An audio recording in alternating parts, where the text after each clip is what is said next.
So if you need the business model canvas, you can go to Google business model canvas, and the thing that I would actually recommend that you can do, you're going to find tons of things on business model canvas, but you can just go to images, and then you can sort under the tools by size to large, and then when you hover over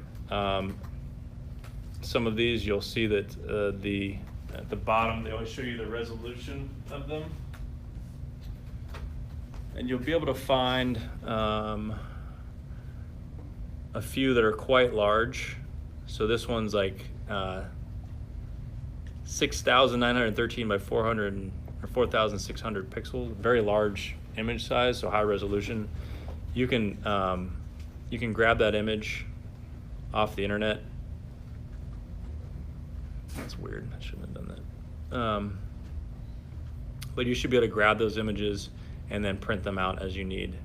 One thing that we like to do is actually print them out as big as possible and put them on the wall, and then you stick it, post-it notes to throw up the ideas and validate them. So there's not a digital, those don't allow you to digitally alter them, for you to actually type into them? Not those. There are some tools that will allow you to do that. Let me see if I can find one here. Our more digital kids are really not interested in paper. Yeah. At all. So there are some tools out there. Some of them are paid and some are not. And I would have to do some research, to be frank, about getting you one that really works. Lean Launchpad is one that I think you have to pay for to use, but you walk through that. I need to get back to you on actually a digital tool that you'd use. I can, I have one in a Google Sheet or a Google Drawing that I could give you, because then they could use that account as long as they have a Google account.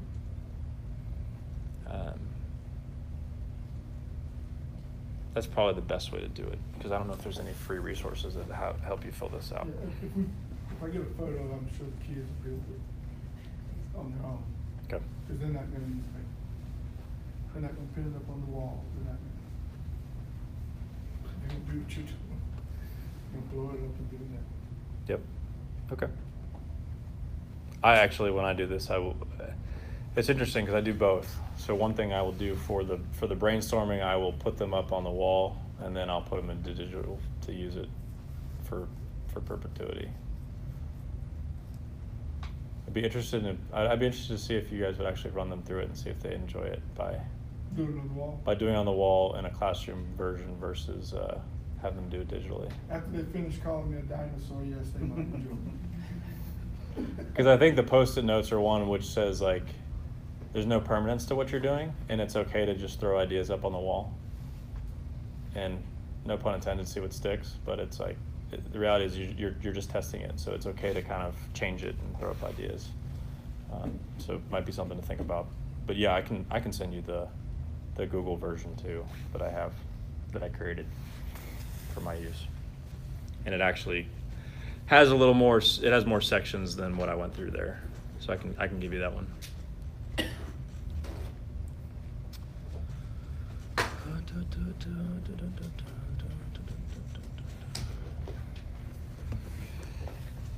So for the sake of making sure you're aware of what's in that written application, so again, October 31st, you just have to have an intent to compete. It's January 31st is the main date that you need to care about. But for the written portion, it is judged on a few criteria, and I'm just going to walk through it just to see if there's any. So stop me if you guys don't know what any of these things are, because I'll walk through them and clarify what they are. But in that business plan, you have a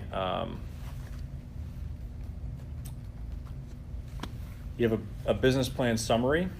So you have a high level overview that can on its own stand alone to explain what business you've created. It's kind of the elevator pitch, if you will, for the business. What's the problem solution and who's the customer that you're solving it for?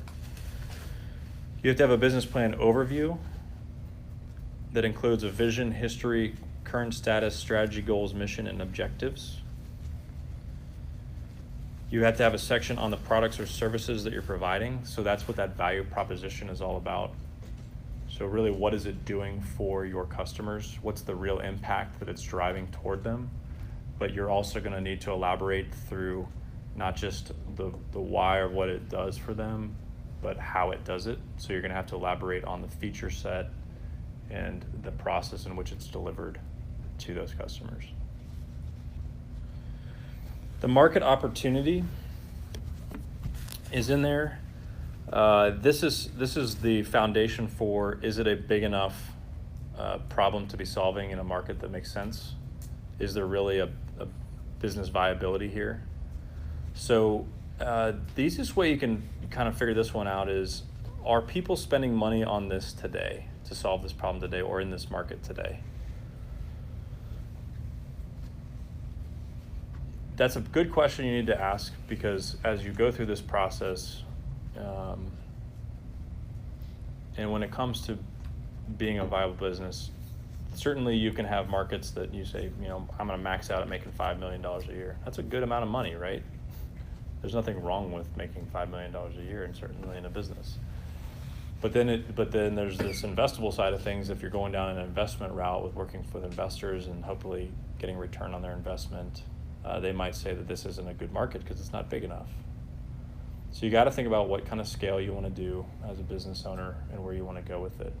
I don't think there's a wrong or right answer when it comes to this competition, though. Again, these judges are used to seeing these big numbers and high growth, scalable businesses. So yes, will they naturally probably gravitate towards the bigger ideas? Yes. They're going to want to see that this is a big problem that's really that you have a really great solution to solve with. From a business plan perspective, it might not be as much of an impact because it doesn't really talk about market size here. But there is a scalability piece that fits in here, and I'll kind of get to that. So the fifth thing is management team. It's making sure that you have a clear understanding of what you need for your team, your business to be successful, identifying who's on that team right now and what roles they're going to be playing. Really just understanding, do we have the right team, and are we looking for something else in the future? 6, operating strategies. So this is marketing, production, R&D, personnel, admin, financial strategies. So how do you operate effectively as a company in pretty much all facets, it sounds like. A SWOT analysis. Everybody familiar with what a SWOT analysis is? So that's a strengths, weaknesses, opportunities, and threats. It's a quadrant analysis of a business. And that's really looking at an internal and external audit of what you can and can't do. Just what the SWOT is? Yes. Strengths, weaknesses, opportunities, and threats. So SWOT. It's a business analysis strategy that allows you to really understand what are your strengths as a business and what is your competition doing and how do you position yourself to be successful in a market.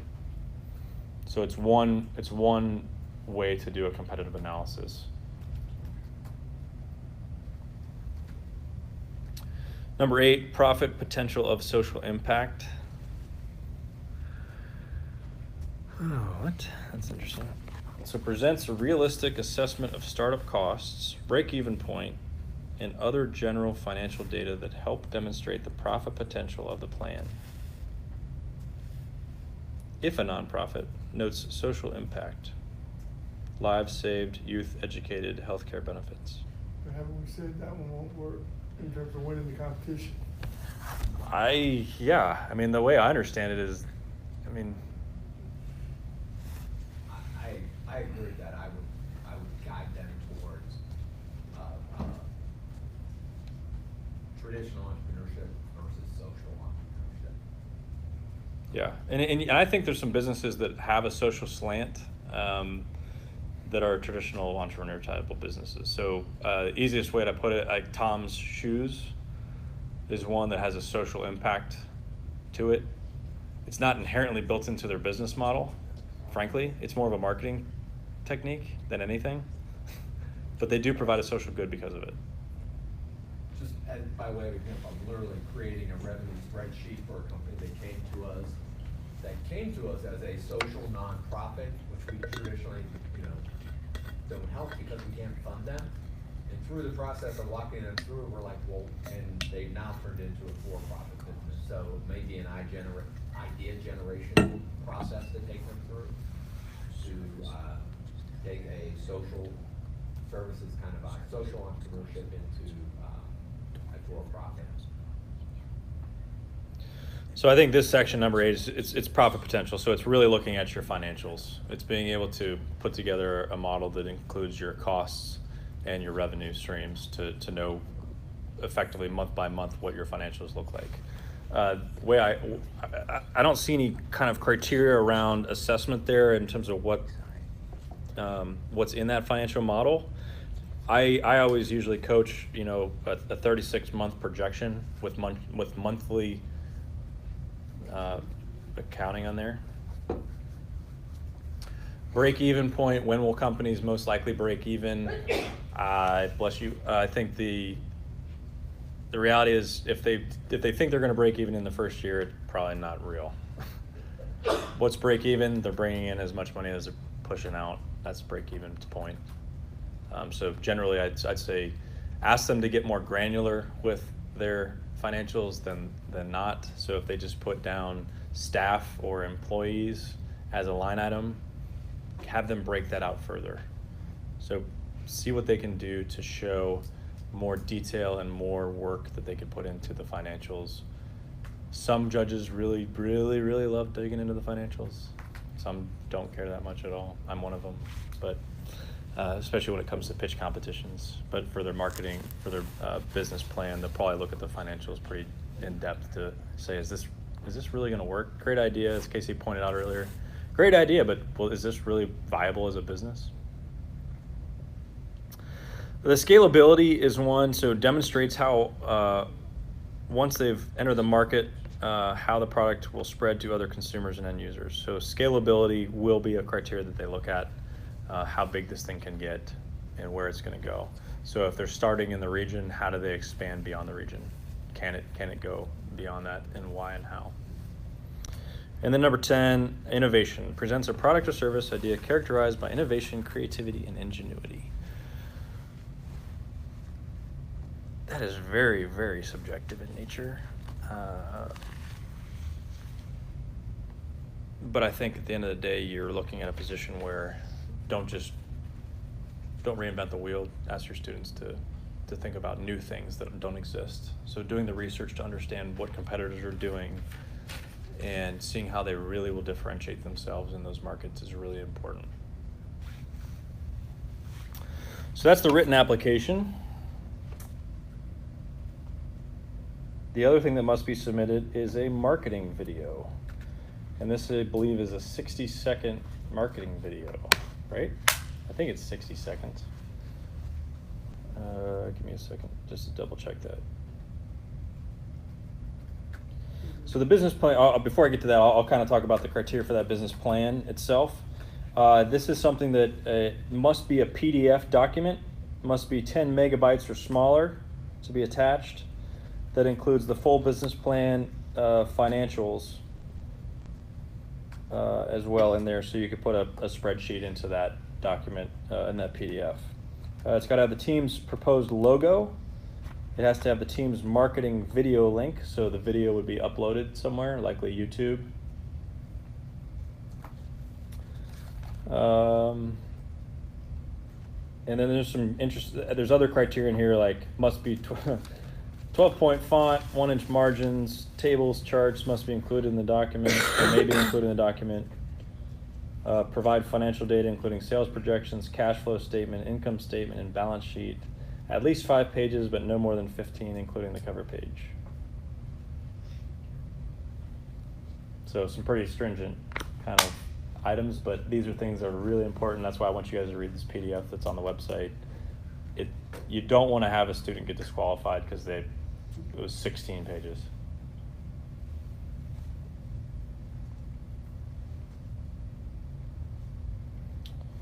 where's that marketing video? All right, so the marketing video is the other thing that they will have to submit on January 31st. And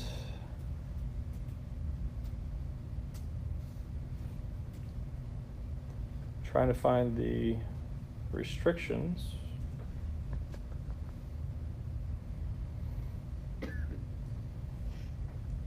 Sorry.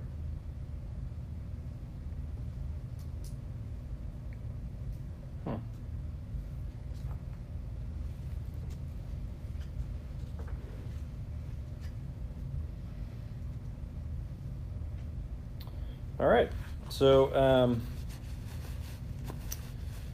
the marketing video components are 3 main areas: company identification and image, production value, creativity and content, and technical aspects. So this is an opportunity for your students to get creative in what they're doing. It's a 1 minute. 1 minute. It has to be a 1 minute video.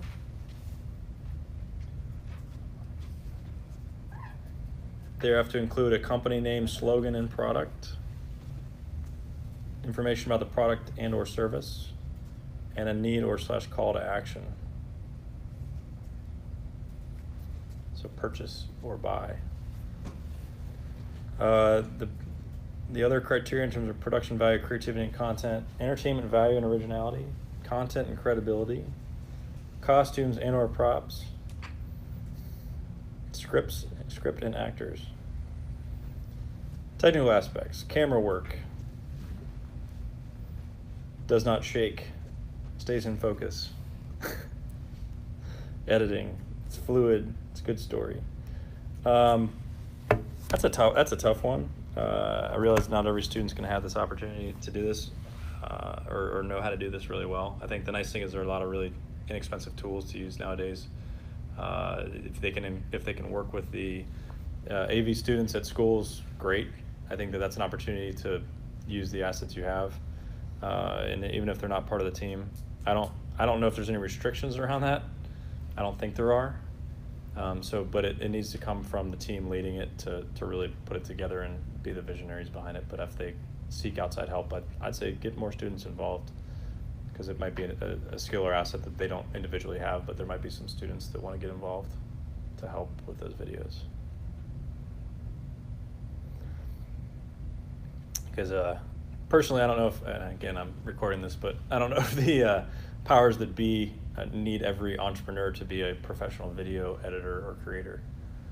But I think the key is showing that those entrepreneurs have the ability to get a product developed and created, and they are the ones that help shape it and get it delivered.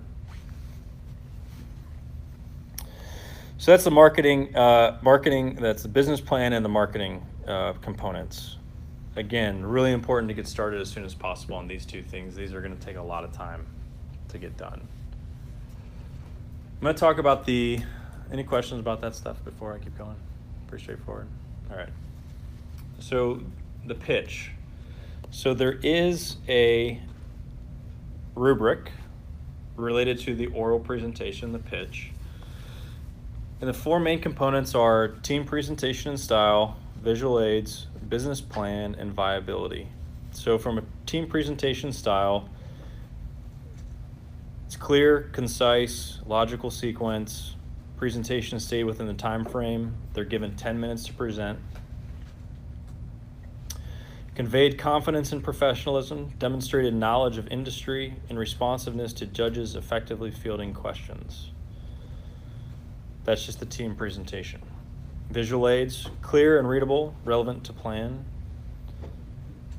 And I'll talk a little bit about that in a minute as to what that would clarify for your students. Business plan, product service clearly described, benefits of product service clearly described, product services are sufficiently new and unique, marketability of product service considered, barriers to entry are understood and addressed, ability to relate for the plan via meaningful examples, practical applications. So the judges that are going to be judging the pitches will not be reading the business plans.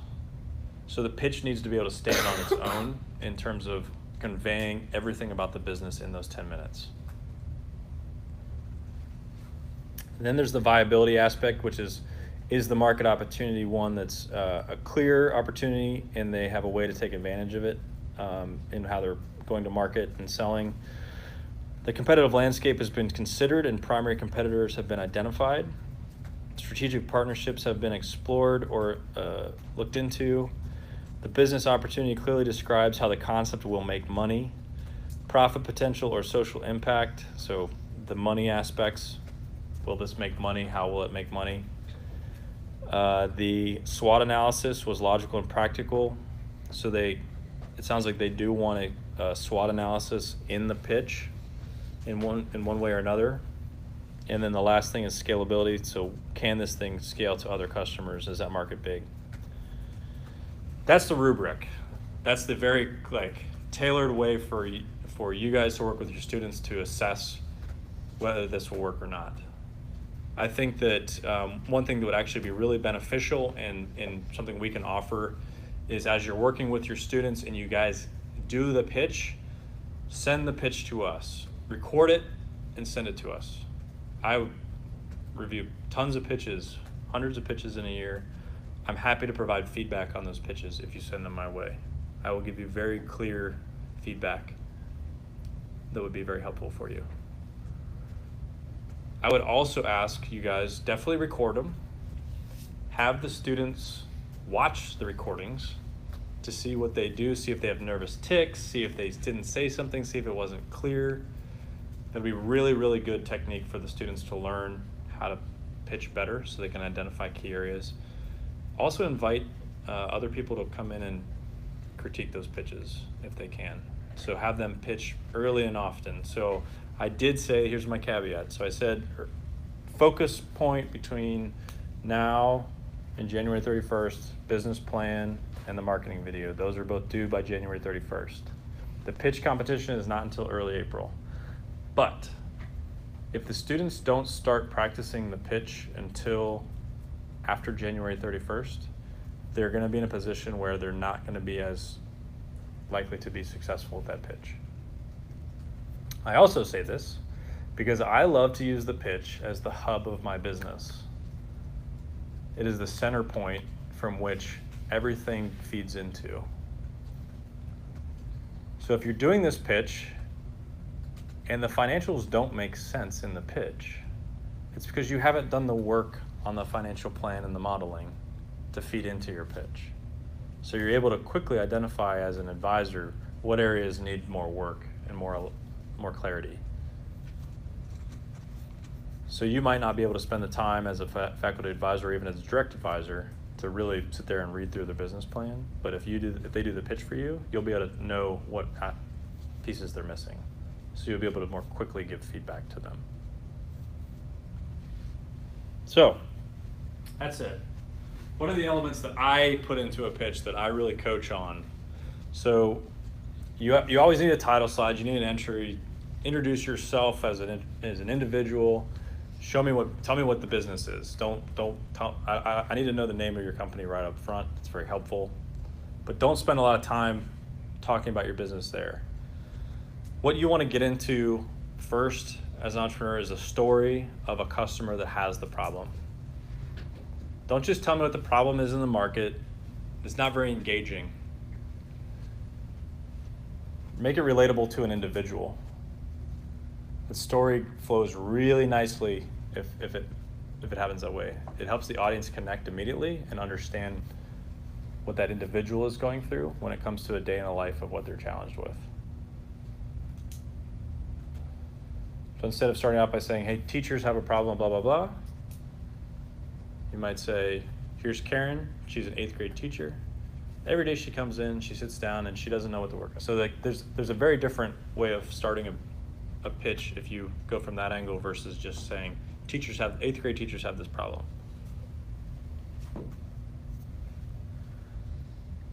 So once you've clearly articulated what the problem is that your company is looking to address, you will get into here's what our company does for that individual. Here's the value that we provide for them. Here's the solution we have. So no longer does that individual have to do or struggle with X or Y. We have our product that's going to be able to help them achieve this value. Not listing features, it's more about just what generally, why does our company exist and what we're doing. You can then get into a little bit of the how it works.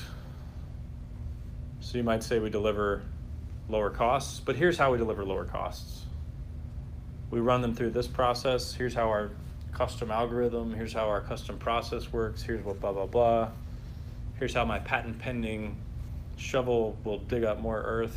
Like that kind of would fit into that next step. Number 4, that market size gets captured in the number of potential customers that you have. So you're in a position where you start to say, yeah, I started off, here's Karen who had a problem, but there's 5 million more Karens out there that have this same problem that I know that we can reach. And what does that mean? That means that with our business model, that's worth $9 billion. So you're clearly articulating the market size and the number of people that are in that space.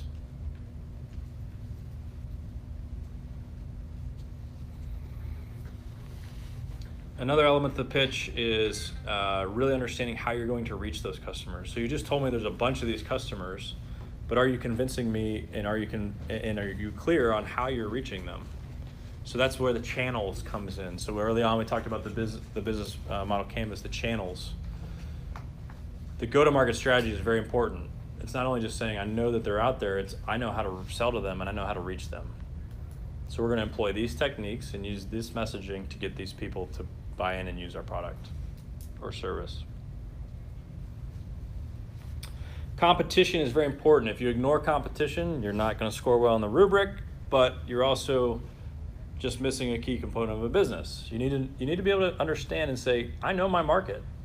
I know the people, but I know there's a lot of players out there serving many services. The important thing to articulate, which I don't think they clarified maybe in the rubric as much, but it's not just enough to identify your competitors. You have to tell me how you're better than them. How do you win? If you don't tell me how you win, it doesn't really matter. You're not convincing me as a judge that you really understand your business or your market. So make sure you will be able to be in a position where you can really clarify the competition and how you beat them. There's a couple ways that students can represent this into a slide. You can do kind of a here are all the features. So you can do rows of features and columns of all the competitors and you can clearly show, hey, I have more features than the rest by checkboxes. A lot of people will do quadrants or just a simple XY axis with saying, we're fast, like faster, cheaper. Oh, we're both of these. We're faster and cheaper than anybody else. And so all your competitors would fall short of what you are. And that'd be one way you could represent it. So there's many ways to show that visually. There's no right or wrong way. But I think that's one thing you need to include as well. So your revenue model, what are you actually charging your customers for your product? A clearly articulated price point needs to be in that presentation. I need to know how you're making money. So you've told me how many you have, but I need to know how you're making money. Because of this rubric, I usually don't have financial forecasts in some of these pitches that I'll have people do, but you will want to include some financial forecasting in here. This can be done represented as a chart where you're doing a break-even analysis, where you can show me, I wish I could draw on something, but I guess I could draw on this paper over here. So for that kind of, there's a couple ways to represent this without being able to show. I mean, you could show generally, your cash flows for a given year. That's one way to represent it, to say, in this year we're going to do this in terms of revenues and expenses, and here's what our profit will be. Visually, you can do another thing, which is just showing your costs and your revenues, and to show a break even. So you could say, here's my cost line. I know my costs are not necessarily linear, but from a data perspective, you can normalize that line and do a cost line. And then you have your revenues. And oftentimes revenues, they love that up and to the right hockey stick look to it. It's all projections, so you can kind of make it up anyway. This is your break-even point right there. So you'll be able to tell me at what month you're breaking even. That's a nice way visually, I think, to represent some of that data, that financial data in what you have, versus having to show me an eye chart that I can't read, which is a spreadsheet of numbers. But that shows you've done the background to say through our costs and revenue projections, we understand that we're going to break even at this point. That's a nice way to do it. It's not in here, and it kind of is, but I don't think it's as clear as I would like it to be. But where are you now as a company? What are your next steps? I always represent this as a timeline. I think it's a great way to show off the work you've put in so far, what you've been able to achieve in terms of milestones, and also understand where you want to be. So show the viability, show the foresight into what we want to be doing, so that these judges really feel like you're moving this thing forward, that it's a real thing.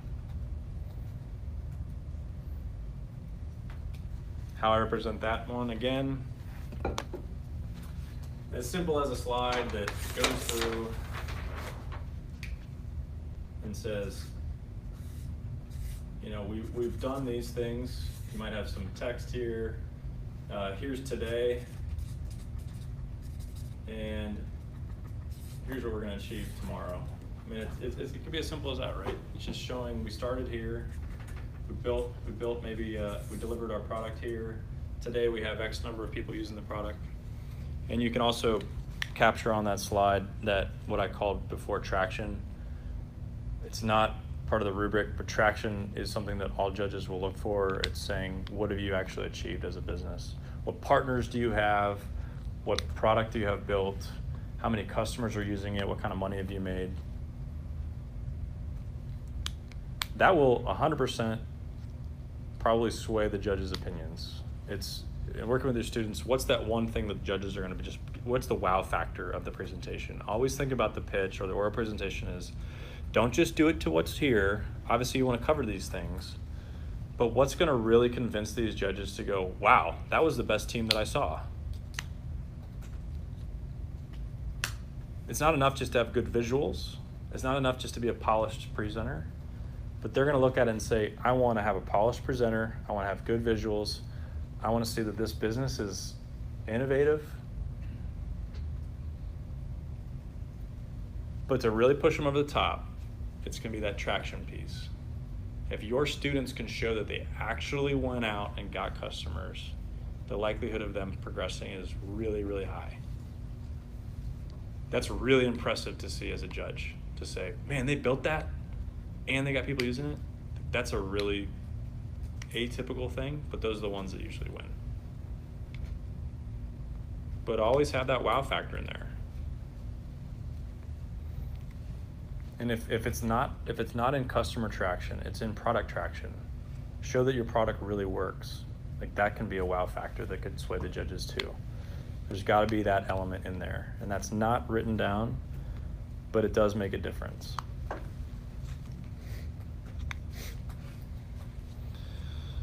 Another slide to have in there is a team slide. So showing that you have the right team to get there. I'm looking through here, and I don't know if it's part of, it's not part of the rubric, but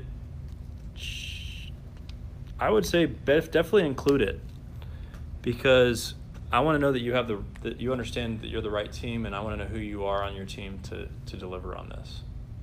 So I would include a team slide. Recommendation there is always have a picture of the team, have the visual element look really nice. Don't just have text. And then make sure that they have a strong finish. Reiterate what they're doing, why they're doing it, and have contact information. Simple thing, but it goes a long way from a presentation style for these judges, for the ones that they see this. So what are the tips that I had? I already mentioned this. It's got to be engaging for the judges. Suggest to your students if they want to do this properly, they're probably not going to be able to bring their computer to do the presentation. So don't focus on animations if possible. If you're going to use non-standard fonts, maybe you would save them as image graphics instead of text fonts, because those can wreak havoc when you're going machine to machine. It's like a technology just kind of thing. You could have them save it as a PDF. You could take a PowerPoint presentation and save it as a PDF, and that will lock all those images down. That's one way to do it.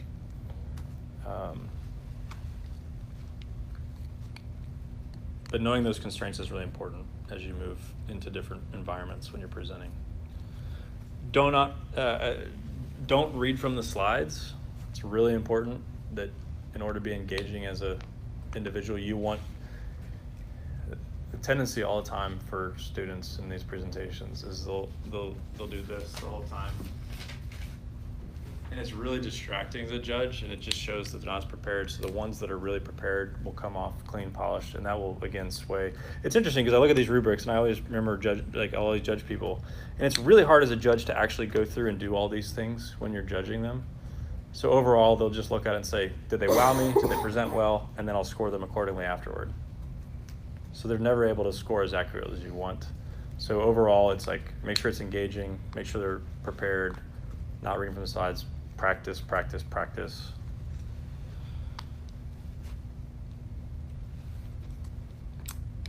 I always think the slides are one that's supporting material visually. And that's, again, having the judges focus on you as a presenter is really important. Have the slide as something that helps visually support what you're saying. So less text on the slides, the better. You're doing an oral presentation, you don't have to have it all written down on the slides.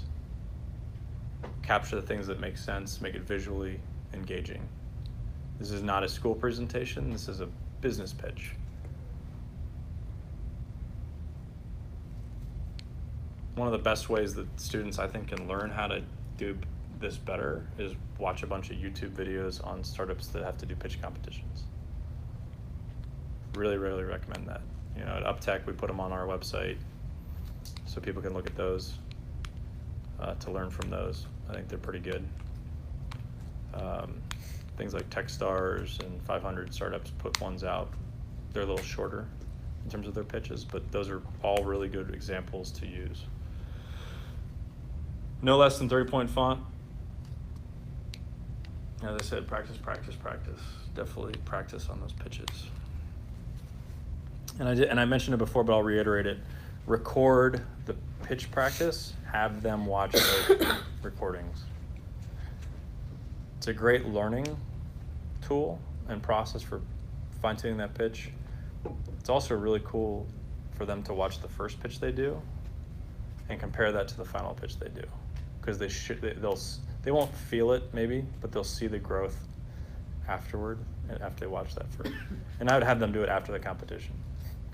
But have them watch that first pitch. It's kind of cool to see that and go, oh, I did achieve something, and I did get something. Even if I didn't win, I was able to really grow.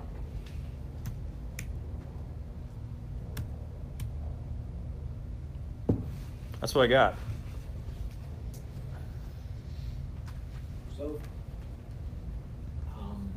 if you go to the LGEC website for 2017, there's a tab. It's actually, I'm not sure exactly what it's called. You'll see it on winners, last year's winners. And if you scroll all the way to the bottom of the page, it gives the top three and what their business plan was. It's pretty skimpy. It's one line, but at least it gives them some idea. The second question was the videos. I requested those, and also JB, they sent me to Idea State U. I'm going to get some videos of the kids last year. I don't think it's a good representation. We also do a college business plan competition, and those are the videos they suggested. But I'll try to get some videos from high school kids so they have something to compare to, especially if it's the winners. Now, the finals, I think they did a 10-minute pitch, so gotta kind of figure out how to adjust 10 minutes to 1 minute. But anyway, those are two things. And the GSE question, were there any other questions I missed? Or you have? you'll have our, I think my email is definitely on the sign-up sheet, Eventbrite, but we're gonna get back to everybody, and we'll make sure you have our emails. Feel free, it's what we, I've heard people say, no, I didn't wanna bug you. I'm like, it's what I do for a living. That'd be like a student come up to you and you say, well, I really didn't wanna bug you about learning that. This is what we do. Please feel free, and we'll keep everybody up to date as much as we can. Send out reminders as much as we can. So, we just want to be a resource. So, and I'll turn it back over to JB while I steal the sheet.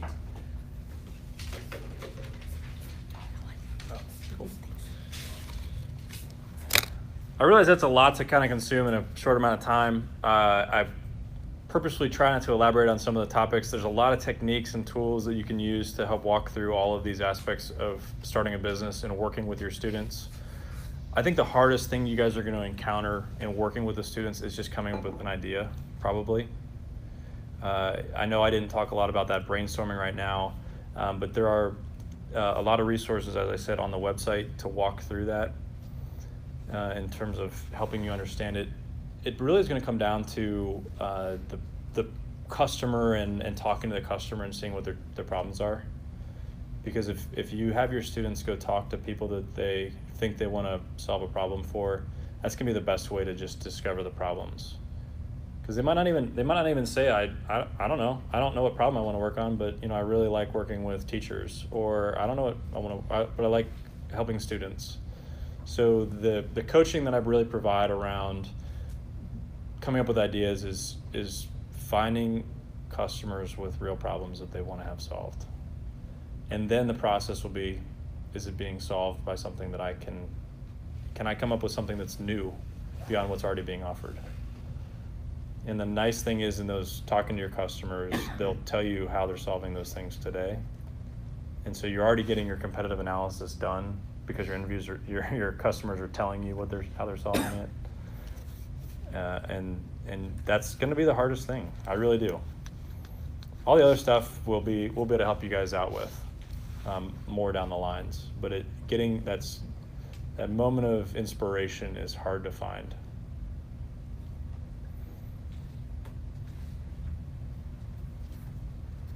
But I know that there's a lot of, as I said, there's a lot of resources out there to kind of look up and how to brainstorm. And I think a great exercise for you guys will be to do that. Kind of, what are the problems in your school? What are the problems in your community? What are the problems in your city? And keep expanding from there and seeing what they might want to work on and start exploring if they don't have an idea off the bat.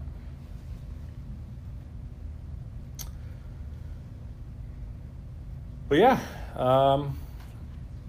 appreciate your guys' time and attentiveness. And if you don't have any questions today, that's not a problem. But happy to answer them at any time going forward as you guys go through this.